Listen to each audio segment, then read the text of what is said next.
Welcome to Hereford Diocese, Bishop Richard. Thank you, Sam. Now we're here at Ashford Cardinal School in almost the centre of quite a large diocese, but very sparsely populated. Indeed. And it's often known as the most rural diocese in England. What are your rural credentials?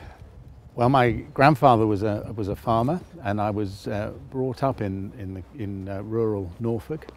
And through my ministry, I was incumbent of a parish which was partly rural, with 3 little villages as part of it.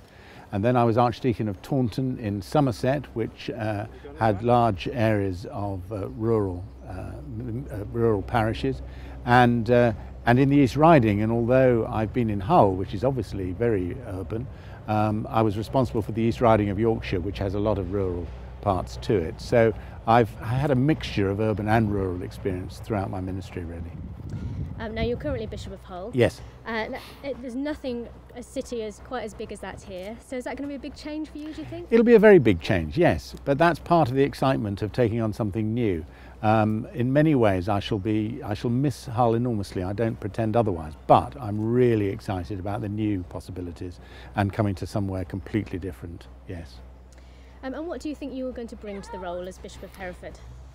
Well, I shall bring quite a lot of experience of a whole variety of ministry, of being thoroughly committed to the community as a whole, not just to the church. I've been very involved in all sorts of aspects of everyday life, and I want to continue in that way. I've been involved with all sorts of clergy in different parishes in 101 different circumstances, and I want to do all I can to encourage them all those in Hereford to flourish. And what do you think are the big issues really facing the church today?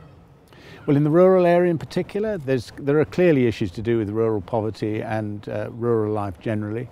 In many churches we need to think how best we can grow the church, how we can reach out and encourage people to consider the claims of Jesus Christ for themselves, but also to ensure that we do so in a way that affirms the common good of the whole community, so that the churches remain very much at the hub of community life.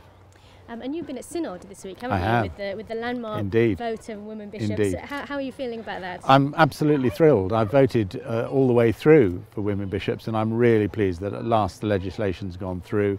It was an excellent debate, and the people who are going to find it difficult, I think, have got adequate, or more than adequate, provision made for them, and I think it's a very, very happy week for the Church of England. And changing the subject completely, your communication is quite a big part of your role. How about social media? Are you into that?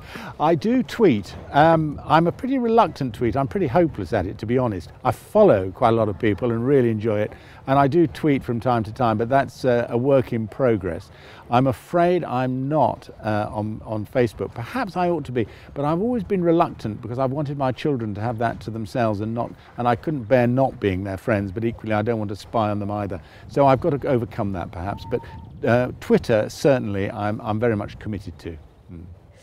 Thank you for talking to me. When do you think you'll be arriving as the 105th Bishop? The dates can't be 100% confirmed yet, but certainly before the end of the year, and my hope is to be installed during November. Thank you. Thank you.